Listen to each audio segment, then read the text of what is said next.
Some shows lean left, some lean right, but we lean local and business. This is North Georgia Business Radio X with Bo Henderson. For the next hour, we will celebrate the businesses in our area and the people that run them.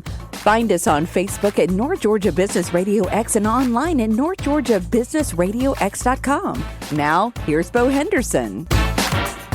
Welcome back to North Georgia Business Radio X. I'm your host, Bo Henderson, here with Dr. Bill Lampton. How's it going, Dr. Bill? Well, Bo Henderson, it's great to be with you again. And one of the things I think about is I'm reminded, as I've told some friends, of an old-time television program hosted by Rod Serling, The Twilight Zone. That's right. It's been, you break in the murder hornets on top of the coronavirus. It's just, what's next?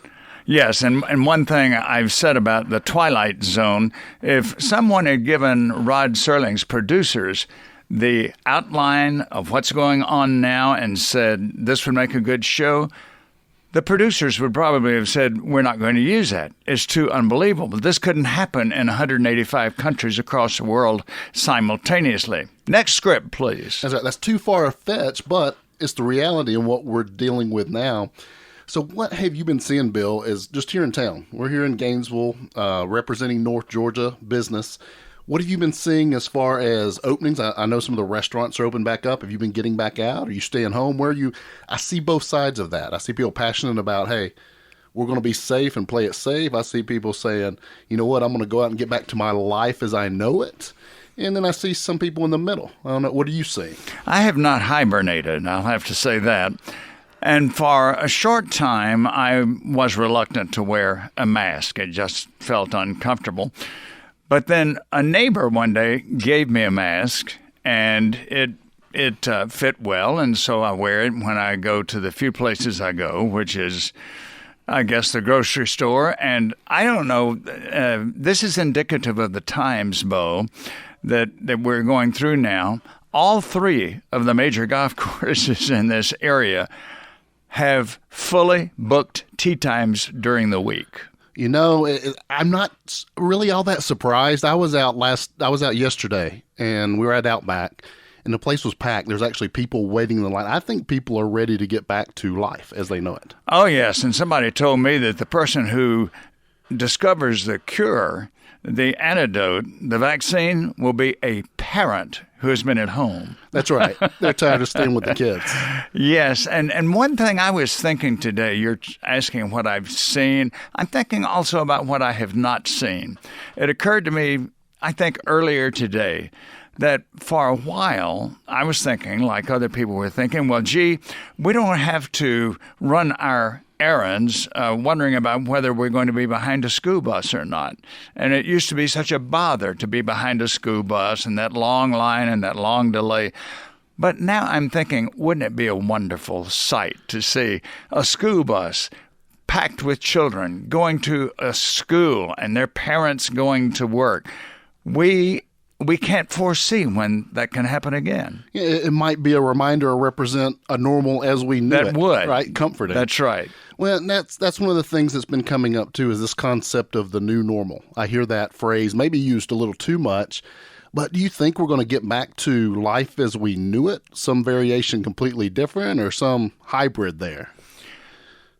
We're not going to get back to what we knew anytime soon. Right. I was... you're a former UGA football player, and you know that football season is just a couple of 3 or 4 months away. And I was looking today at Florida's coach talking about whether or not there would be a season. And I know the athletic director at University of Georgia the other day was saying they may have to decide how many people can safely go into the stadium and then allocate the tickets to the people who would sit in certain spots. And that, of course, would be very, very complicated. And then what do you do with the other people who paid those huge bucks for season tickets? Yeah, that's what I'm wondering what the sports scene is going to look like. Are we going to have football in the fall? What's it going to be like to see these games without people in the stands if that's the way it goes? Well, they're talking about now playing golf tournaments without spectators. Wow. They're talking about baseball games without spectators. And, of course, I think the the big shocker this year in the sports scene, letting us know where we really stood, was when the Masters tournament was delayed. Because the only other time that the Masters tournament was canceled was during World War II. It was suspended for a couple of years then. And now they're saying they possibly are going to play it, and I believe the dates are sometime in late November. Wow. Late November can be pretty cool, and there's not going to be any azaleas blooming. Yeah, it's going to be a different setting there. Yes. Well, so we talked about, and this is what I'm seeing, there's a lot of negative things. And we're going to talk about this sooner. I can't wait for our guests, but we're going to talk about some of these, being bombarded with all these negative things happening now, and at least negative perceptions and a lot of negative media, honestly. But not us. Not us. We're gonna see if there's any positive we can bring to this, right?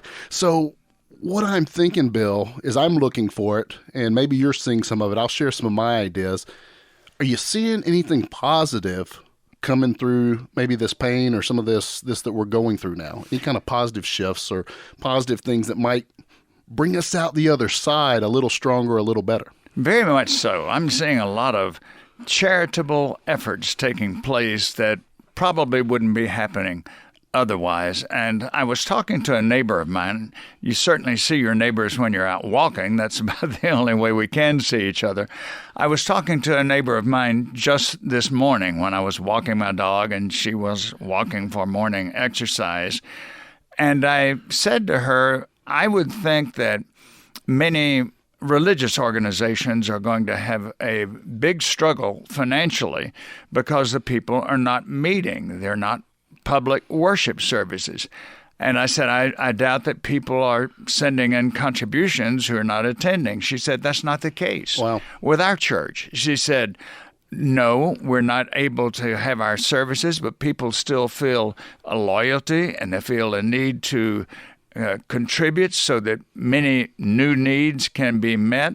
And I think you've seen, as I've seen, Bo, on television and in the newspapers and on radio, instances where even small children are collecting funds and maybe buying masks or making masks. So there is much good going on, which, as you indicated a minute ago, might not be reported as frequently or as widely as the threats we're facing. Well, one of the big things I've noticed is technology. From a business perspective, it's forced a lot of us to have to utilize technology better, right? It's had with a retirement planning firm, Rich Life Advisors, one of my primary ways we get in front of people is public education workshops. That didn't happen, right? All the venues shut down. North Georgia, we're usually in a library, a community center somewhere a couple times a month. So we had to shift to more of a webinar format. And that's taken some getting used to. We're getting better the more we do it. But I was thinking, okay, it's nice. There's something good happening with businesses having to learn to use technology better. But I saw something that I wasn't necessarily thinking of. The consumer is out there now getting more comfortable using the technology. So I think both of those things together are going to come out for better interaction, better results, more flexibility in the future. What's the old saying, necessity is the mother of invention? I think that's right. I think that's it. Well, Bill, I'm excited, but when we come back, what I want to talk about is, there's a lot of things. There's concern, obviously, with physical health, with this virus going around, right?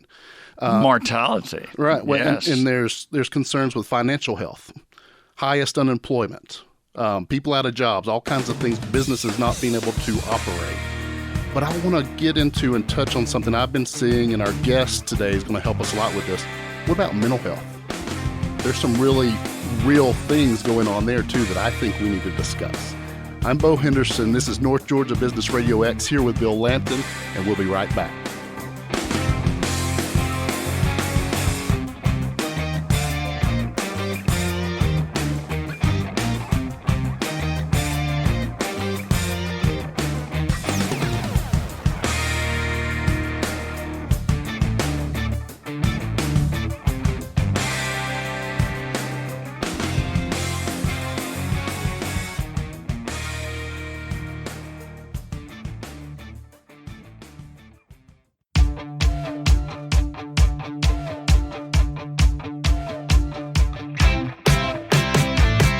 we're back on North Georgia Business RadioX. I'm Bo Henderson here with Dr. Bill Lampton.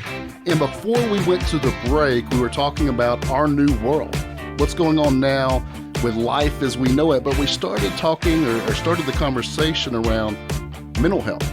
How are we dealing with some of the things that maybe is not talked about enough?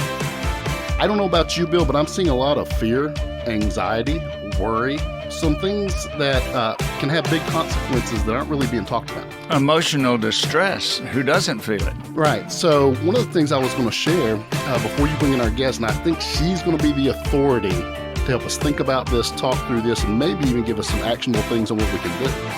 But what I've noticed on the retirement planning side, I've had people obviously and understandably very concerned. Imagine if your life savings, one day you go to bed and the next day you wake up and it's 30% less.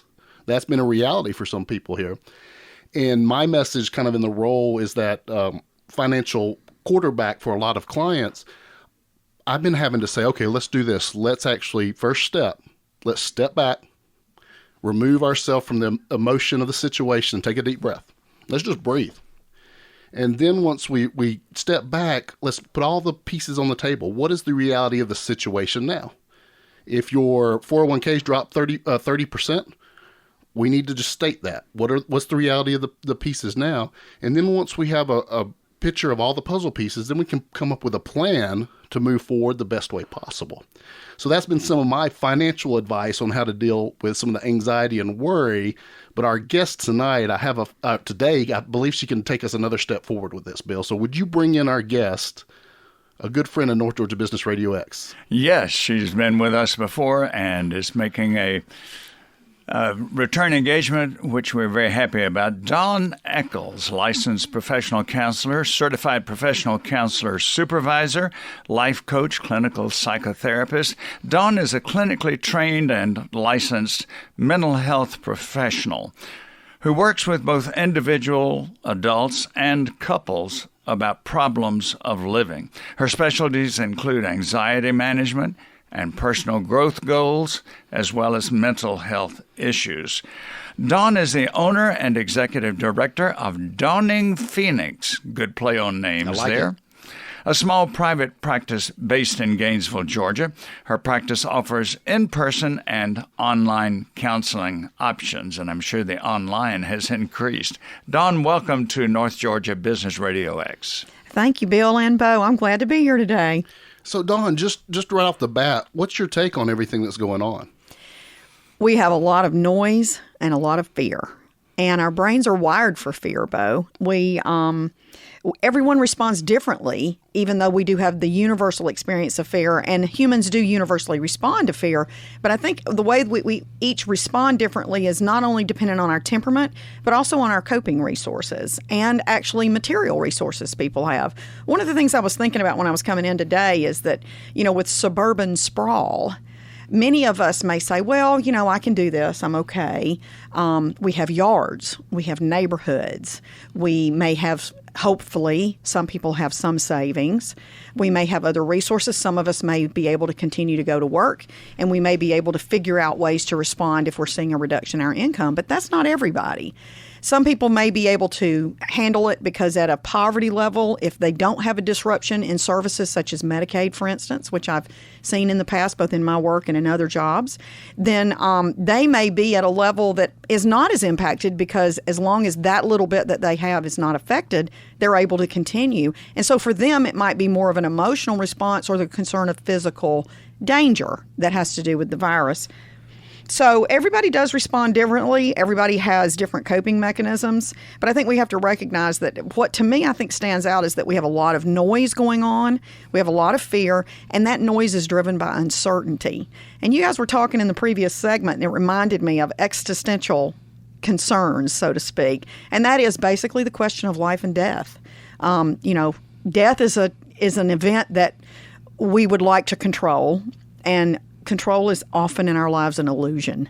We actually don't have the control. I have a friend of mine that wrote a post that's now on my website. It's called The Illusion of Safety. And she works a lot with people in domestic violence. And she was talking about that we all like to live in our bubbles. Right. And we have this illusion that we're safe. And really, in the sense, life is uncertain. And that can be unsettling for all of us. We kind of want to walk around, especially those of us that are actionable. We like to take action. We have what psychologists call that locus of control, Right. an internal locus of control. We want to know what we can do. We want to direct our destiny.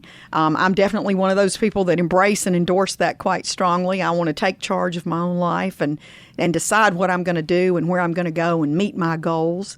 But the bottom line is it's uncertainty. You're listening to North Georgia Business RadioX, the voice for local business. I'm here with Dr. Bill Lampton and our guest, Dawn Echols. You brought up something I think so important. It's a message I think people need to hear. There's no rules of thumb for how to respond. You can't just broadcast, this is how you should be feeling, acting, responding to this, because it's very situational. Like you said, everybody's got their own variables down to their wiring and behavior styles, right? Absolutely. So there's no one way or no one thing you should do. But that being said, Dawn, where do you start if you're feeling some of these things? I feel anxiety. I know I'm feeling fear, maybe even depression. If I'm not using the right words, help me out here. But if I'm feeling these things, where do I start? Because there's not a prescription for this is how you handle this, but there must be probably a path to maybe figure out how to handle it. I really appreciate that you talk about it's not a one-size-fits-all, because that is so accurate. We all are very uniquely wired, and we each have unique situations. Social psychology talks about the power of the situation. Philip Zimbardo contributed that information in the 1970s with his groundbreaking research, where he said, we like to think that we all are individual directors of our destiny, when really we are affected by a situation much more than we want to acknowledge. So social psychology does tell us a few things about what this means and why we're feeling the way we're feeling. So to answer your question, go more directly to it, Bo, is the idea that we have to kind of say, where am I? First, be aware. First, be aware of where we're at. And I think one of the other things we can do, mindfulness says that we can take that step back like you were talking about with your clients, and we can say, hey, let's take a breath. What do I really have control of? There's a phrase by one of my favorite authors, Melody Beattie, who's written a lot, and she says, we don't really have power over people, places, or things. We only have power over ourselves and our own reactions. So that almost goes back to control what you can control, because there's so many things outside of our control that they could control you if you're not careful. Wow. Absolutely. Don't ask me to say that again. Tongue twister. That's right. You mentioned domestic violence. I've seen not just anecdotal evidence of that increasing, but statistical as well. You get families who are all of a sudden together 24/7. There's no recreation. Money's running low. Food might be scarce. There's no recreation. Tempers are rising. There's a lot of uncertainty. And so it explodes in the family sometimes, doesn't it? Absolutely. Absolutely. It's a sobering fact that's hard to hear, but domestic violence assaults do rise because of stressors. And home is not always a safe place for a lot of people. Well, Dawn, let's take a break there. I think there may be even some more to talk about there's a lot of memes and funny jokes out there about the family stuck together, doing the kids with school, spouses stuck together. So maybe some more to talk about when we come back from the break. But I'm Bo Henderson here with Dr. Bill Lampton and Dawn Echols, having a good conversation about how to deal with things during this coronavirus, this world that we're living in now, the financial, the physical, and even the mental health. So when we come back, I look forward to digging in deep, talking more with our guest, Dawn Echols and Dr. Bill. I know we have a lot to talk about. We'll be right back after this.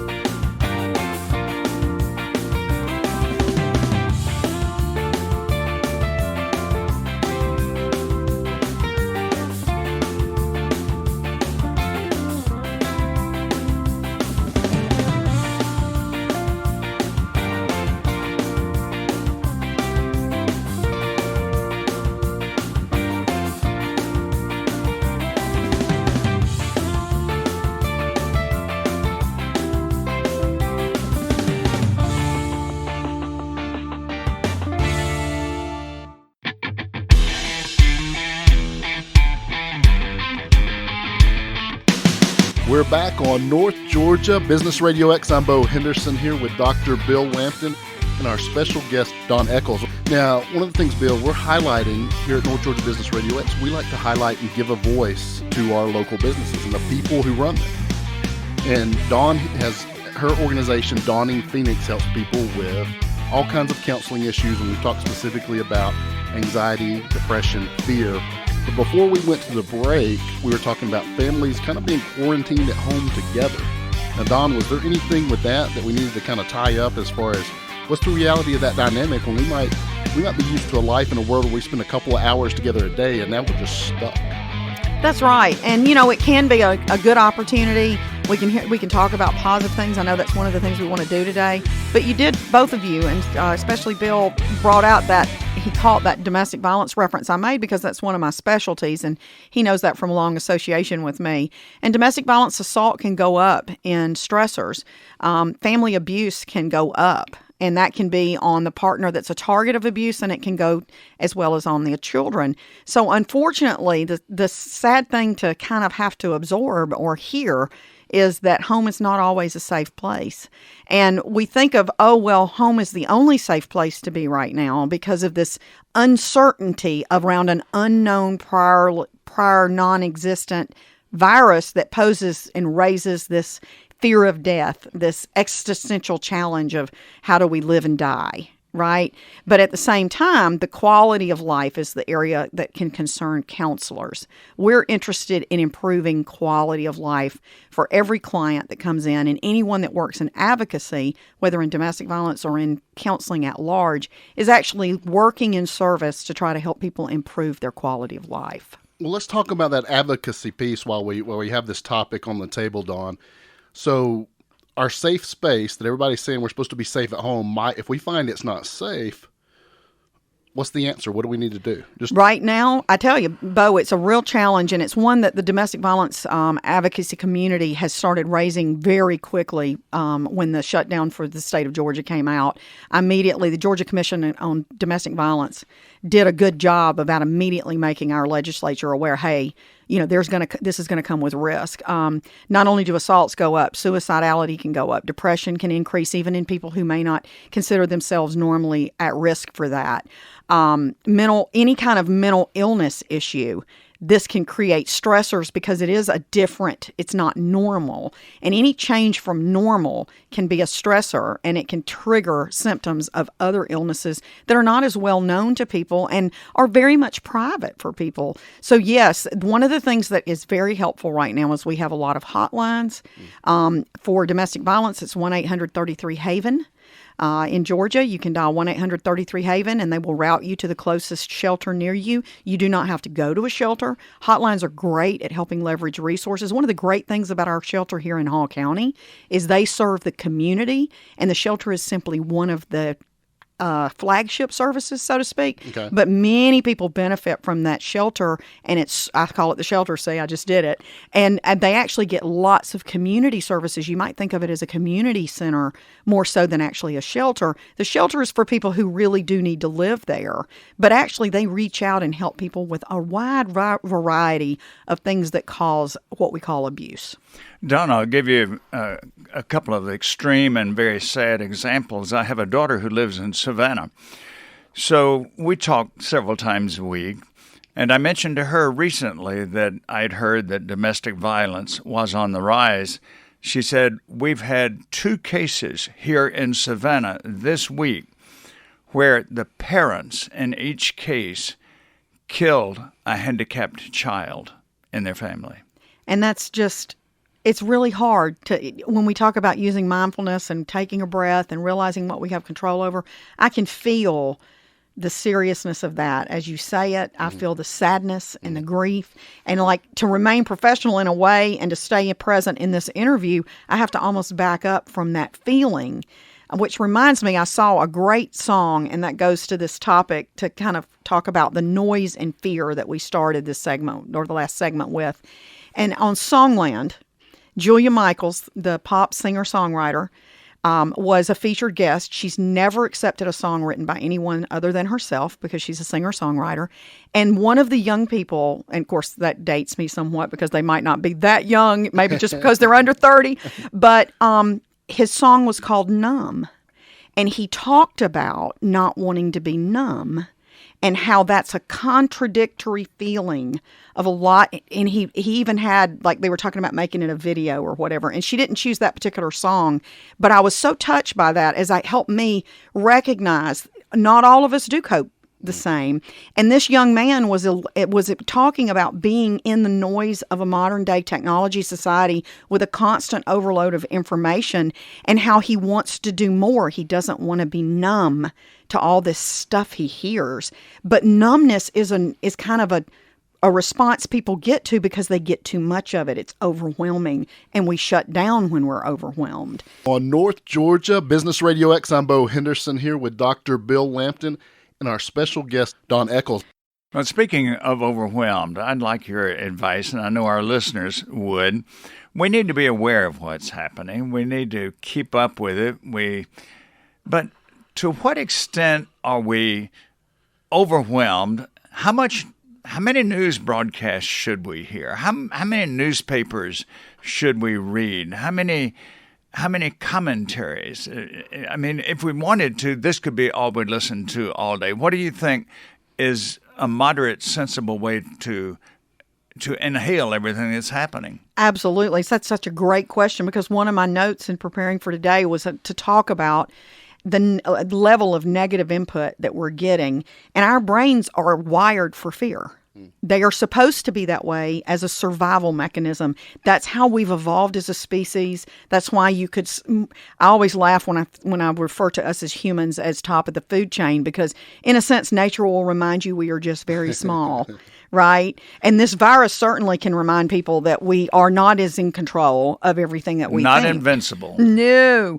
But we have evolved, and fear is that signal that says, take action to save your life. That's how this species has walked this planet for as many years, thousands of years as it has. So we have to recognize first we're wired for fear, and that's okay. But then, as we've talked about in previous interviews, Bill, we have to also offset that with positive. I think you and I were talking about even before we got on the air today that you're a natural optimist, and that you've been looking at strategies for yourself to maintain your optimism.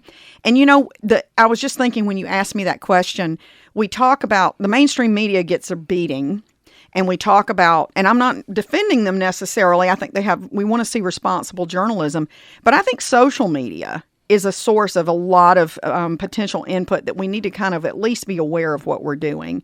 And I think the reason for that is one of the things that occurred to me a couple of weeks ago is it's an overload of opinions, and they're not necessarily informed opinions. Everybody feels free, and that's one of the great things about social media and connecting. Everybody feels free to put their 2 cents in. But then how do Sometimes it's not worth that. No, it's not. And sometimes we have to think, how is this, again, going back to everybody having different resources, different coping. Someone might say something and they don't intend it the way it sounds in a written comment that's a soundbite, and that's at least the benefit of some of the more professional, when they are responsible journalists, is they have learned to write and communicate in a more effective way than the rest of us when we put that Twitter statement or we write that comment on a Facebook post, and we don't realize how it may sound to someone else. A friend of mine, her one of her quotes as a therapist is, "Perception is reality." Well, you're listening to North Georgia Business Radio X, the voice for local business. I'm here with Dr. Bill Lampton and our guest, Dawn Echols, Dawning Phoenix. When we come back, let's talk more. We're really digging into how do we navigate our world today, right here on North Georgia Business Radio. We'll be right back.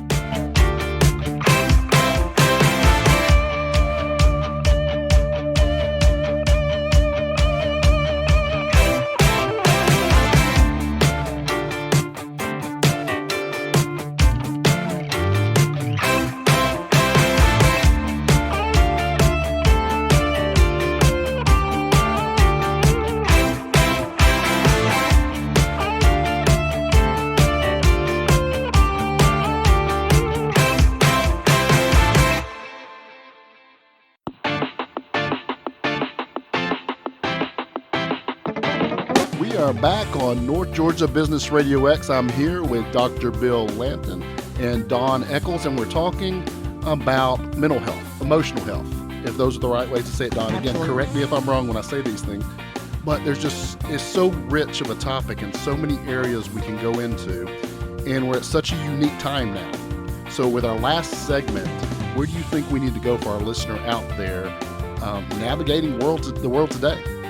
Recognizing that our beliefs drive our behavior, and therefore that can also influence our default strategies, and it can influence our emotions. So if we practice some self-awareness, if we use some of this time, it may provoke some of these stressors if we can say, what is it I really believe? And kind of clarify our own beliefs, kind of acknowledge those, give them some room, and then we can develop additional coping strategies, and we can come up with better ways to manage things. You know, one of the things I tell people a lot about anxiety, Bo, is talking about mindfulness, kind of scanning your body. How tight do you feel? Bill and I were talking before we got on air today about when doing online therapy and how I've had to be aware of how my body feels. I'm hunched forward trying to connect with my client on the screen, and I'm looking and I'm trying to read body language the way I do in person. And for me, I experience that as an additional stressor. Some people do online therapy all the time and love it. A lot of therapists are very used to being one-on-one. We are social creatures. I'm an Adlerian therapist. That's my theoretical orientation. Alfred Adler was all about social interest. He was all about community. He saw that as a key indicator of mental health if people had social interest. His 3 life tasks involved being socially involved. Like, it's about everything. Our family, our social community, our friendships, our work can provide us with a lot of connections too. So I think if we recognize, okay, what beliefs do I have? What values do I hold? And how is that influencing how I feel and respond to this particular crisis? And how much control do I have? And really, we boil down to we control how we react and respond. And we may have to decide at what level do our beliefs and values drive other actions we want to take as well. What do we want to advocate for? What do we want to stand up and say that is very important to us that we're going to take action about? And that goes back to that idea. I love that State Farm ad that was on probably a year or so ago, where it shows this guy being overloaded with all this information, and he's walking along, and it's all this bad news that he's getting, just like the young man writing the song Numb, that I saw last night. And he walks into the Boys and Girls Clubs of America, and he takes action to make positive change.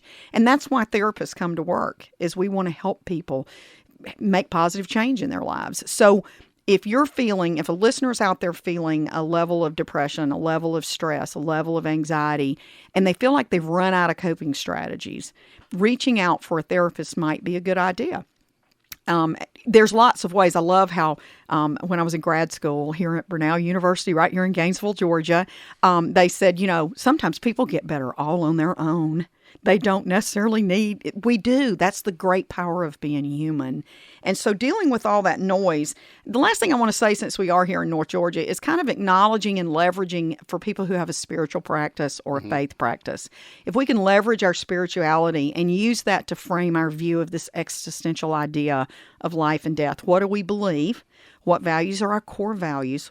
What order, what's important to us, and what actions do we need to take, and what works for us, and how to give our own, one of the things you hear when you take yoga classes sometimes is the instructor will say, let's give ourselves some grace today.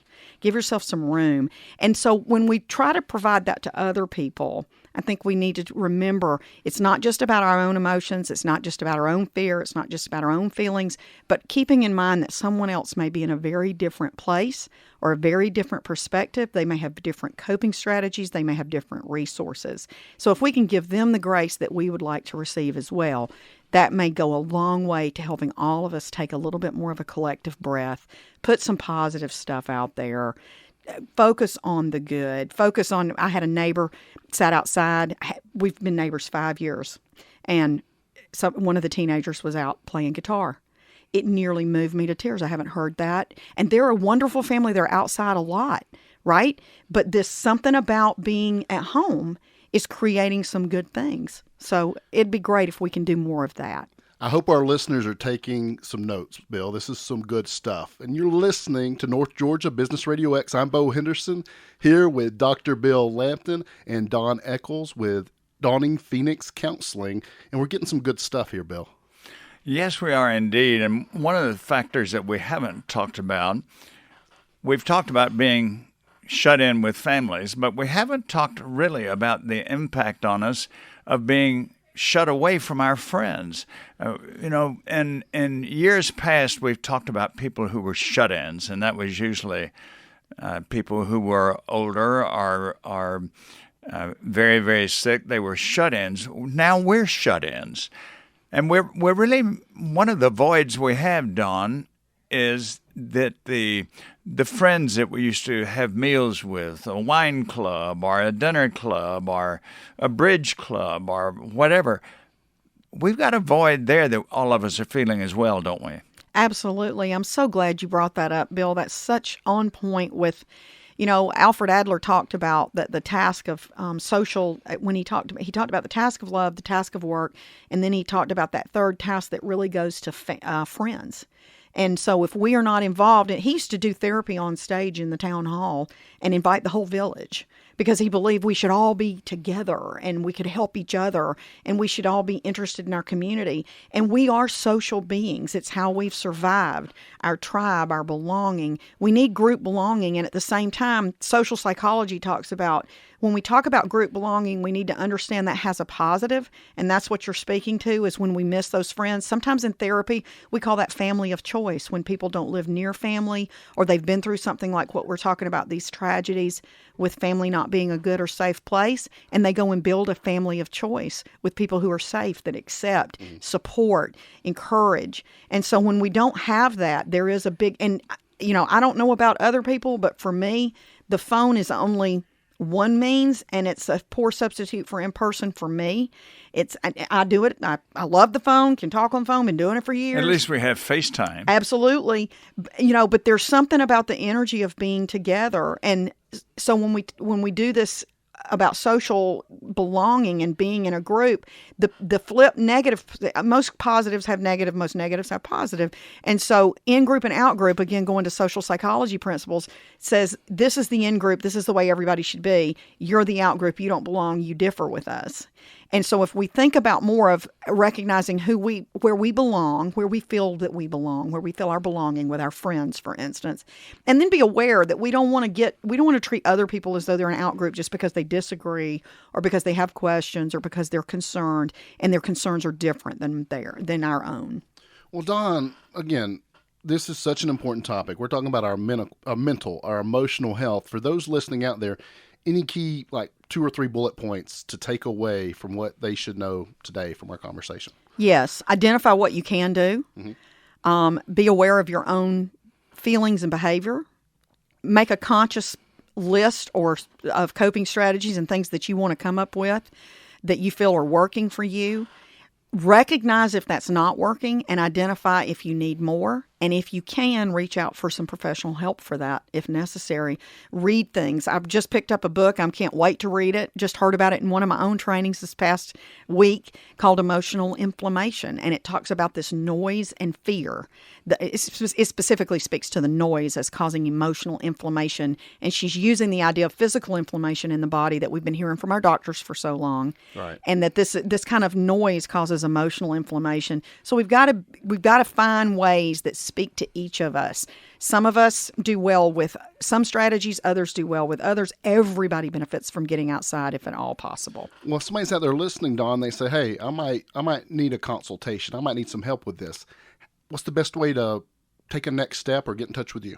You can find us at dawningphoenix.com. We have a phone number there on there. And I'm also been running a special of 30 and 50-minute online life coaching. Nice. I've done a reduced rate, and I'd said I would end it on May 13th. I'll probably extend it at least another week or more. So if people want to do just as basic 6 sessions just for COVID-19 and stress, we're doing that as a coaching event that they can pay a reduced rate, and we'll meet with them for 30 minutes online to talk more directly about their concerns. And the website one more time? dawningphoenix.com. Well, Dr. Bill, I think it's been another successful show. How about you?